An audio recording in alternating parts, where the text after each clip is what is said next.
आत्माराम डेरंगे.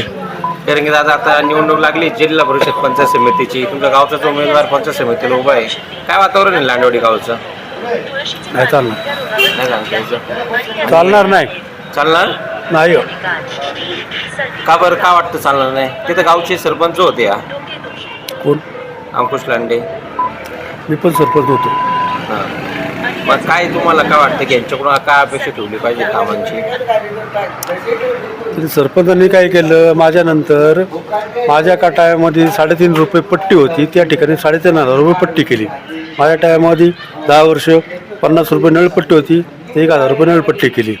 ज्या बखळ जागा होत्या त्या गावामध्ये ज्यांची अंगणं होती त्या ग्रामपंचायतीमध्ये जमा करून घेतल्या आणि वशिल्यावरती काय लोकांच्या बखळ जागा लावून घेतल्या, त्यांच्या नाव करून दिल्या. त्याला बरीच पाप येत आहे, त्याच्यामुळं सीट लागणार ना. ते म्हणजे ही कारणं आहेत त्याच्या मागं. कारण आहेत. मग ही कारणं जी जनतेला माहिती आहे, जनता नाराज आहे. लोकं- नाराज आहे जनता. ह्याचा रोष त्यांना निवडणुकीत भोगावं लागेल. बघावं लागेल. मग या संदर्भात गावातील लोकांनी काय त्यांच्या विरोधात आंदोलन वगैरे केलं होतं? आमकरचे कायदा, पट्ट्या परस्पर जावा गोळा करायच्या. आता ते कडी मशीनची 12 वर्षाची पट्टी मी कधी 12 वर्षामध्ये 12 पैसे घ्यायचे, एकूण 16 लाख रुपये घेतले. पुढे पावती नाही, काही नाही, मध्ये खाऊन टाकले. अशी बरीच पाप आहेत ती.